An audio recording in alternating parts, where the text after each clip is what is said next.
ബിസ്മില്ലാഹിർ റഹ്മാനിർ റഹീം.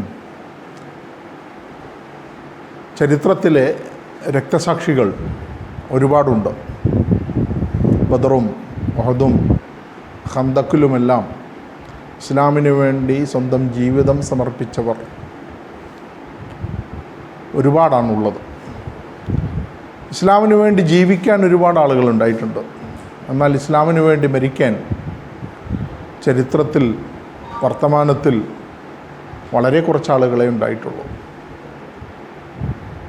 ഇസ്ലാമിൻ്റെ ഒരുപാട് രക്തസാക്ഷികൾ സമ്മാനിച്ച ഒരു ഇസ്ലാമിക പ്രസ്ഥാനമാണ് ഇഖ്വാനുൽ മുസ്ലിമൂൻ.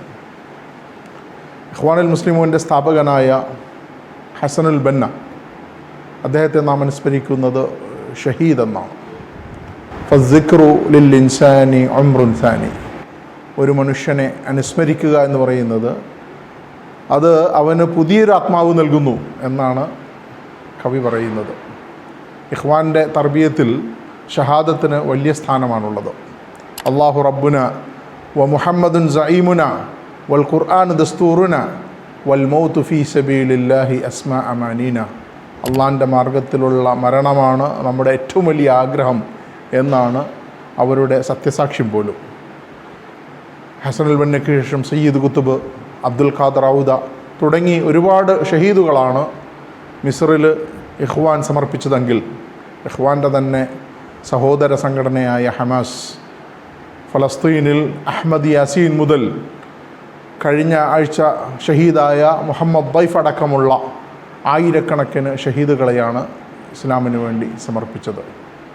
യഹ്യ സിൻവാറിനെ നമുക്ക് അനുസ്മരിക്കാതിരിക്കാൻ വയ്യ.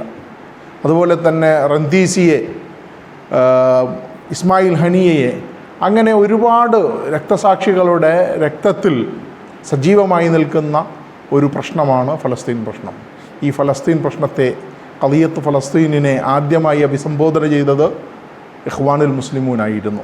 ഇഖ്വാനുൽ മുസ്ലിമൂൻ്റെ രക്തസാക്ഷികളാണ് ഖളിയത്ത് ഫലസ്തീനിനെ അന്നു മുതൽ ഇന്ന് വരെ ലോകത്ത് ലൈവായി നിലനിർത്തിക്കൊണ്ടിരിക്കുന്നത്. അതിനുവേണ്ടി അവർ ഒരുപാട് അവരുടെ അംഗങ്ങളായിട്ടുള്ള അനുഭാവികളെയും മറ്റും സമർപ്പിച്ചിട്ടുണ്ട്. ഈ സമർപ്പണത്തിലൂടെയാണ്, ഇസ്ലാമിനു വേണ്ടിയുള്ള ജീവിതത്തിലൂടെയാണ്, ഇസ്ലാമിനു വേണ്ടി മരിക്കാൻ തയ്യാറാകുന്നതിലൂടെയാണ് ഇസ്ലാം സജീവമാകുന്നത്, അല്ലെങ്കിൽ ഇസ്ലാം എന്നും ലൈവായി നിൽക്കുന്നത്. ഇസ്ലാം ജിന്ദ ഹോത്താ ഹെ ഹർ കർബല കെ ബാദ്. ഇസ്ലാം ഖത്ല ഹുസൈൻ അസ്ല മേ മർഗെ യസീദ് ഹെ, ഇസ്ലാം ജിന്ദ ഹോത്താ ഹെ ഹർ കർബല കെ ബാദ്. ഓരോ കർബലയ്ക്ക് ശേഷവും ഇസ്ലാം സജീവമാണ് ചെയ്യുക എന്ന് ദാർശനിക കവി ഖബാൽ പറഞ്ഞത് ആ അർത്ഥത്തിലാണ്.